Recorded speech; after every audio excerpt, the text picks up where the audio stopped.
Ni kweli mimi nipo kwenye kamati au ni unaita bodi ya ushauri. Kwa hiyo sisi tuna wajibu pale ambapo tunatakiwa kwenda ushauri ya kwetu, na sisi tulishafanya shauri nyingi huko nyuma. Kwa hiyo yote tuliwaachia bodi pamoja na viongozi wengine pamoja na mwekezaji pia. Kwa hiyo wajibu wetu tulishafanya, tulishautekeleza. Kwa hiyo nadhani ni wao sasa wasikilize ya kwetu, waangalie na ya kwao walionayo, waone jinsi gani ambavyo wanaweza wakajikwamua hapa. Sababu ni kweli kwamba kuna sitofahamu nyingi, na kubwa ni matokeo. Haya yote mengine yote yanaibuka kwa sababu ya matokeo. Matokeo yapatikani. Kimataifa tumeona tumefungwa mechi mbili za kwanza. Kwenye ligi jana tumefungwa na Azam.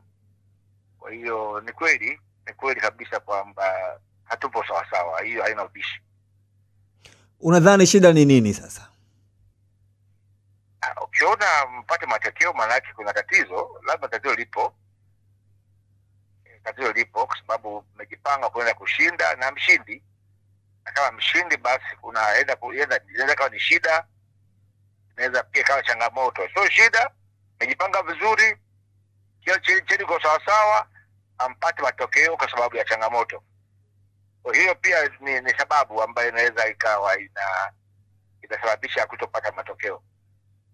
Kwa hiyo ni wajibu sasa wa viongozi wakae pamoja na benchi la ufundi, waone jinsi gani ambavyo sasa wanakwenda kuikwamua hii klabu kutoka hapa tulipo, tuweze kurudi katika njia iliyo bora zaidi. Ukisikiliza mashabiki wengi na wadau wa soka, naamini kwamba shida ya Simba iko sehemu tofauti. Kuna shida kwenye viongozi, lakini pia hata kwenye benchi la ufundi, lakini wakiamini kwamba shida kubwa ni uongozi. Hili likoje pia mtazamo wako? Mimi kama nilivyosema, labda kuna shida. Kama kuna shida, sababu mwisho wa siku tunaoona uwanjani ni wachezaji ndio wanapata matokeo. Na wachezaji wanaunganishwa na mwalimu. Na ni wajibu sasa wa uongozi, kwa maana sasa ya uongozi wa bodi pamoja na uongozi wa management kusajili hao wachezaji na kuajiri walimu ambao watatengeneza timu ambayo itakupa ushindi. Kwa hiyo ndio mjumuiko wote kwa mmoja wake. Kwa hiyo unapoona matokeo yapatikani, kwa hiyo bila shaka iko shida kwa wachezaji ndani. Inawezekana wachezaji ndani wanacheza chini au hawachezi katika mfumo bora, au wachezaji bado ni wachanga kwa maana hajapata exposure na experience ya kutosha, au wachezaji au uko nje, kwa sababu muda mwingine usilalamikie sana ndani. Inawezekana wale sisi tumepiga hatua moja kwenda mbele, lakini wapinzani wetu wamepiga hatua 10 kwenda mbele, kwa hiyo labda hatuzidi. Kwa muda mwingine pia labda tupe credit kwa washindani wetu ambao wanatufunga kwamba wametuzidi uwezo. Sisi tuna uwezo, lakini wao wana uwezo mkubwa zaidi. Kwa hiyo ni mjumuiko wa mambo mengi ambayo inatakiwa yaangaliwe na uongozi, ili kuona ni lipi na tuone sasa tunatokaje hapa. Nafikiri ni zaidi kwa uongozi zaidi. Lakini kilio hiki cha uongozi si mara ya kwanza. Nadhani miaka takriban 2-3 wanachama na mashabiki wanalia kwenye uongozi hauko vizuri. Sasa unaamini kwamba hili litasikilizwa kwa hivi sasa? Tunaona kwamba kuna misigishano ya kiuongozi kwa juu, kwamba kuna upande wa mwekezaji, kuna upande wa klabu, na wanachama. Lakini niseme kwamba uendeshaji wa hii timu uko mikononi moja kwa moja kwa mwekezaji. Mwekezaji ndio anasimamia timu na kila kitu. Na imekuwa hivyo muda wote tokea mwaka 2018. Huko nyuma mara 4 mfululizo wamepata ubingwa. Lakini sasa hivi miaka mingi tumepoteza na wote wakawa 5. Na wahenga wanasema nyota njema inaonekana asubuhi. Na huyu si mwanzo mzuri kwa klabu yetu kwa msimu huu. Kwa hiyo Katika msingi huo sasa ni lazima uongozi ufike mahala uangalie kwamba tumekwenda miaka minne, kwa nini? Shida ni nini? Ni wapi hajafanya vizuri zaidi? Kwa hiyo hili la msigishano ya kiuongozi inawezekana ikawa, lakini kwangu mimi ninavyoona ni kwa pasenti ndogo sana, kwa sababu usimamizi wa timu na kila kitu huko kwa pande moja mwekezaji. Kwa wao ndio ni wajibu wa kutupatia matokeo, sababu wao ndio wanaajiri CEO, wao ndio wanatoa mwenyekiti wa bodi, wao ndio wanasimamia usajili, kwa sababu Mo kwa kiasi kubwa anachangia kubwa katika usajili. Na ukiangalia mambo mengi anayafanya yeye pamoja na wasaidizi wake. Kwa hiyo nadhani sehemu hiyo ni ndogo sana, inaweza kawepo lakini ni ndogo sana. Kama unasajili vizuri, wasajili wenye uwezo wakubwa na timu inaendelea vizuri, sana mimi timu inaendelea vizuri, hamna shida maandalizi, lakini shida ipo kwenye matokeo uwanjani. Kwa hiyo ni wajibu wa uongozi kuangalia walifanya vizuri,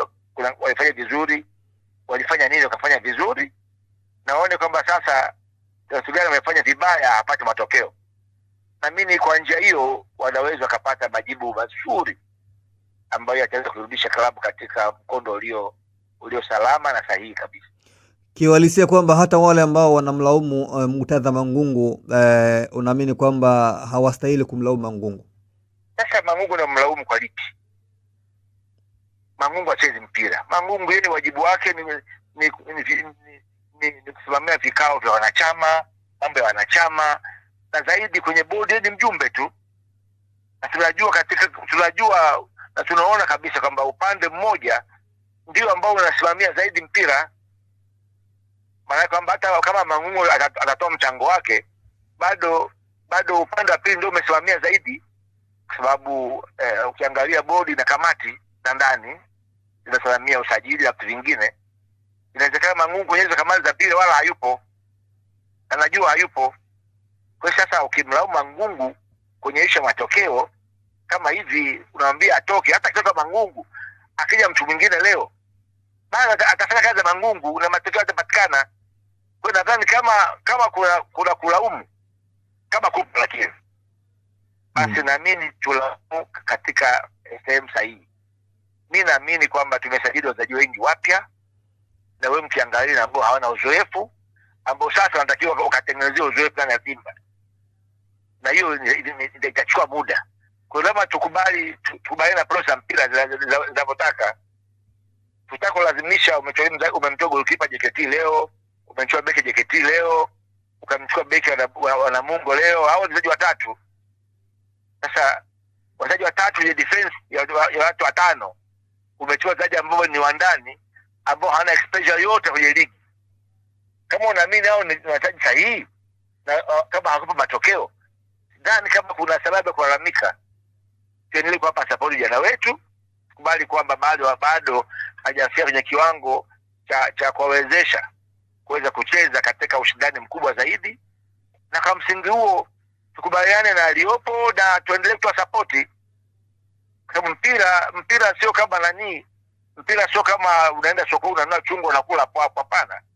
Mpira ni process. Kwa sababu tuache process mpira zifanyike. Lakini kama sasa aina ile usajili sio ile ambayo tunataka, basi tutawalaumu wale usajili ambao Mangungu si sehemu yao.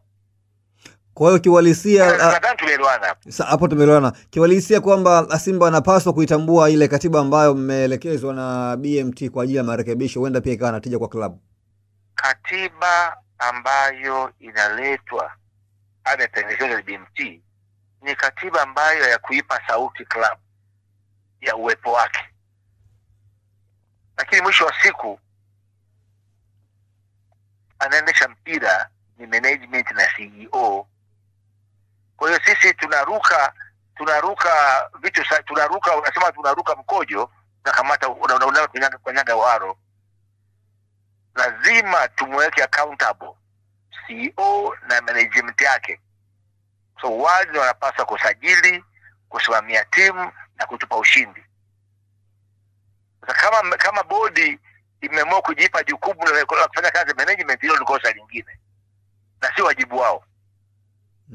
Bodi iende ikaajiri proper management ya kwenda kusimamia mpira, kutafuta hela za mpira na kutupatia timu bora ambayo itatoa furaha kwa mashabiki na wanachama wa Simba. Nje ya hapo tutaendelea kupiga mark time.